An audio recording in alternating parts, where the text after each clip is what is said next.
On October 8, 1842, U.S. Navy Captain Lawrence Kearney sent a message to the Viceroy of Liangjiang requesting that U.S. merchants in China be granted the same trading privileges as the British. That message would have a large impact on the United States. It would set the tone for U.S.-China relations for the next 100 years, and it would establish a still well-recognized principle in world trade policy. It was quite the achievement, given Kearney's actually rather limited authority. But he served in a time when naval officers were often the first line of diplomacy, even though they were also very often far separated from the governments that they represented. Commodore Lawrence Kearney is little remembered today, but he served during an important, dynamic, and formative time in the 250-year history of the United States Navy. Lawrence Kearney was born in Perth Amboy, New Jersey on November 30th, 1789. The Kearneys were a large family. He was the eighth son of Elizabeth Lawrence and Michael Kearney. Elizabeth Lawrence was the sister of James Lawrence, the naval officer most famous for uttering the line, "Don't give up the ship," a motto adopted by Lawrence's friend Oliver Hazard Perry and still revered by the Navy today. Like his uncle, Lawrence Kearney would choose a life in the U.S. Navy. Kearney began his career in 1807 as a midshipman, serving in what was called the New York Flotilla, a collection of smaller vessels used to protect New York Harbor.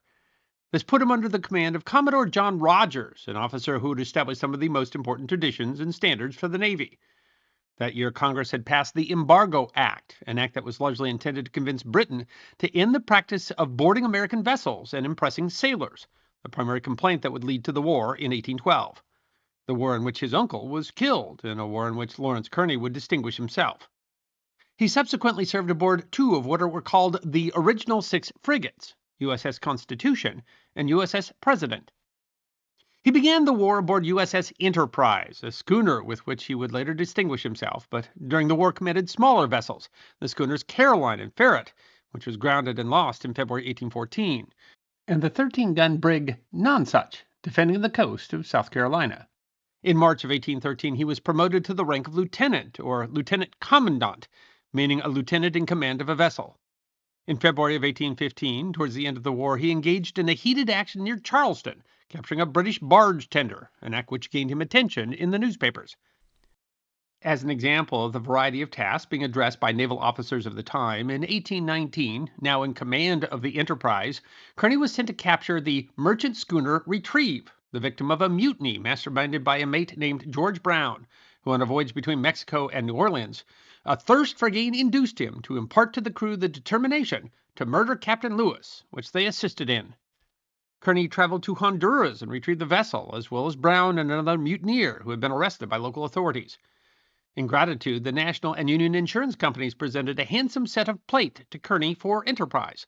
The companies noted, "We have constantly had occasion to mark the readiness of our naval officers to assist and protect their commercial brethren whensoever they need it."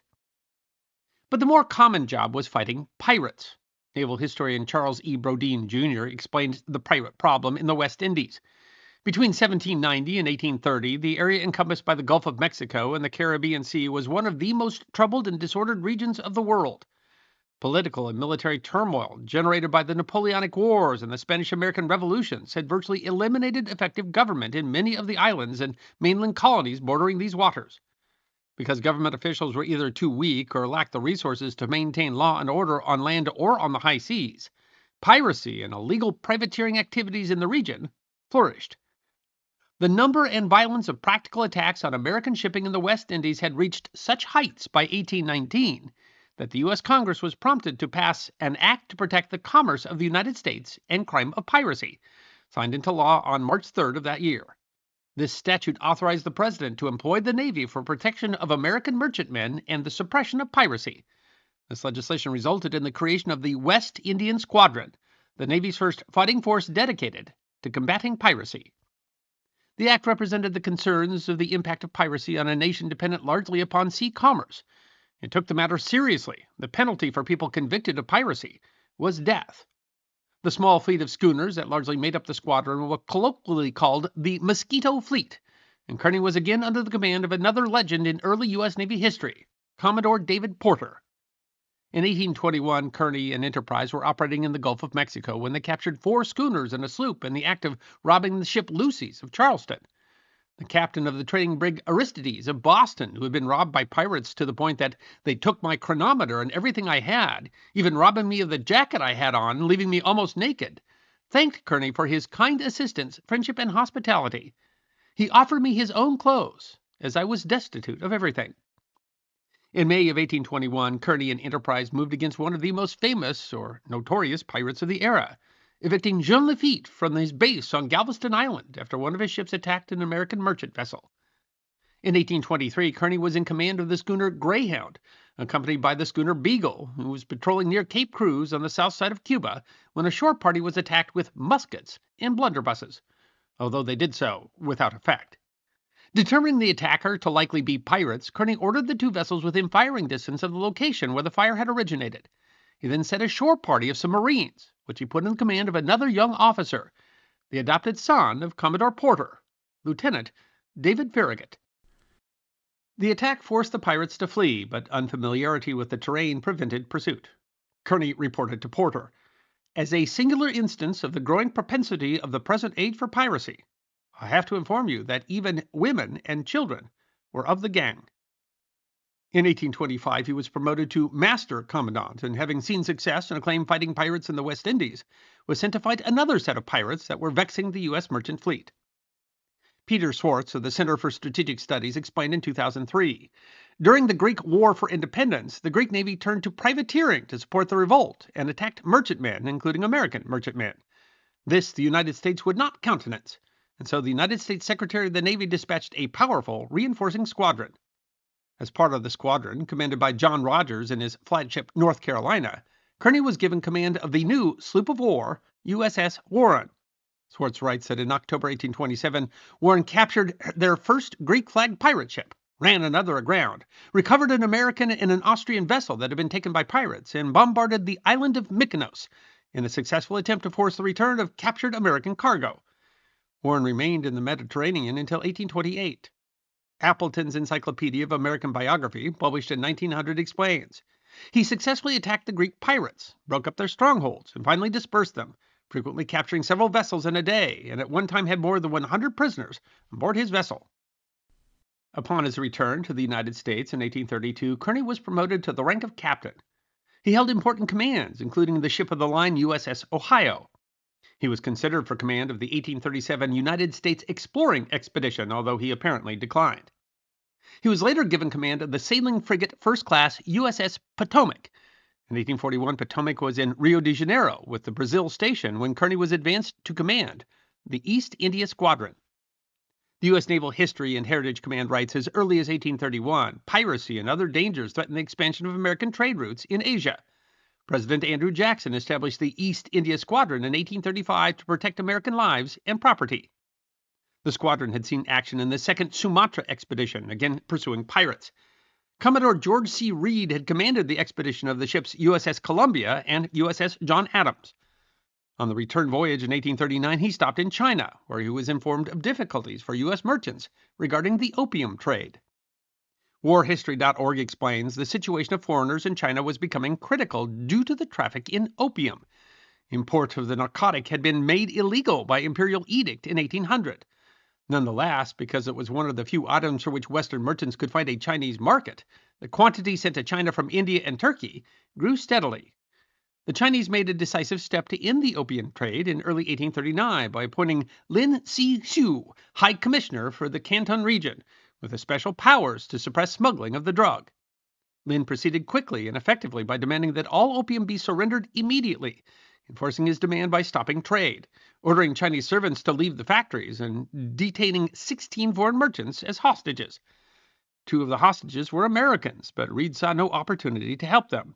Despite the ongoing conflict that threatened trade, Reed sailed home. The Navy was in a difficult position. The Panic of 1837 had curtailed naval appropriations, but there was an interest in the China trade. Retired Naval Captain Robert J. Hanks writes in the Proceedings of the U.S. Naval Institute Press in 1970, actually, Squadron was a rather grand title for Kearney's force, comprising as it did only 2 ships, the 42-year-old Constellation, already a venerable heroine of the U.S. Navy, and the 18-gun sloop of war, Boston. Again, Kearney's career would illustrate the numerous challenges faced by the Navy at the time. Hanks explains that Kearney's orders provided the very general guidance of that period when distant duty was long in duration and short on close contact with Washington.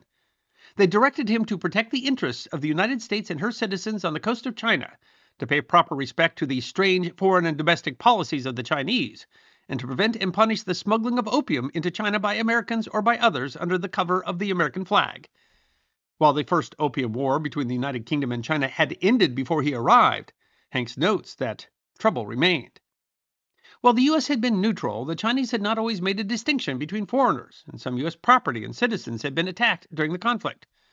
Kearney, who officially banned U.S. merchants from engaging in the opium trade, then went about addressing Americans' claims for restitution for damaged property. This represented one of the difficulties of the era. With limited guidance, Kearney was required to be as much diplomat as military commander.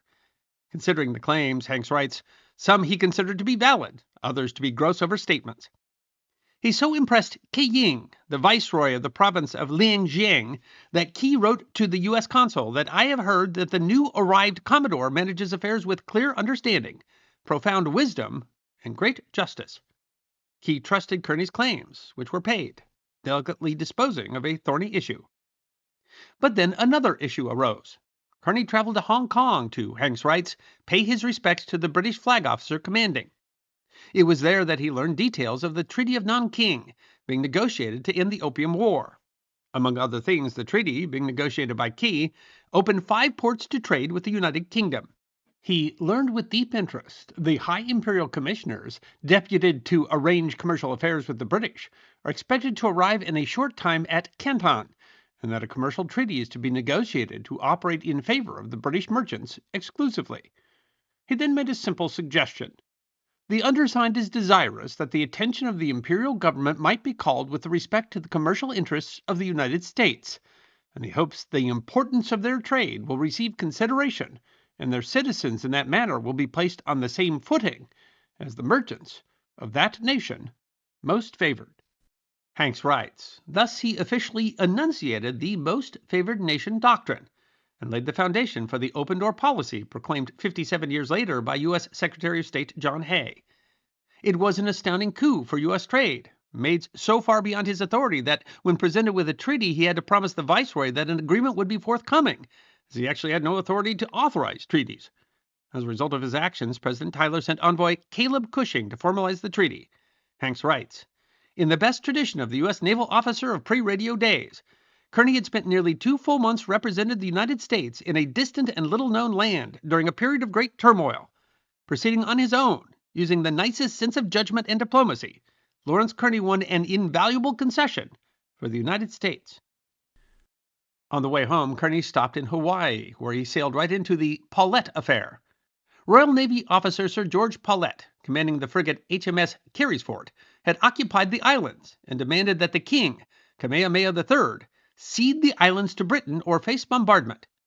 Hanks writes, undaunted by the fact that he was still thousands of miles away and many weeks from Washington, that he was operating on a set of orders now nearly 3 years old, Kearney jumped straight into the middle of the controversy. He issued a stiff, formal protest against the seizure, refusing to recognize its validity until the 3 governments settled the matter. In fact, Paulette had acted without orders or approval of his government, and his actions were disavowed. Hanks notes that the outcome of the Hawaiian crisis would have been just the same if Kearney had never appeared. But his support was appreciated, and Kamehameha III presented him with a feathered cloak in thanks. Later, Kearney served as the commander of the Norfolk and then the New York Navy Yards during the war with Mexico. He asked to be placed on the retired list in 1860, just missing service in the U.S. Civil War. Lawrence Kearney served in a strange, dynamic, and formative period for the nation and its fledgling Navy, serving alongside some of its most famous officers.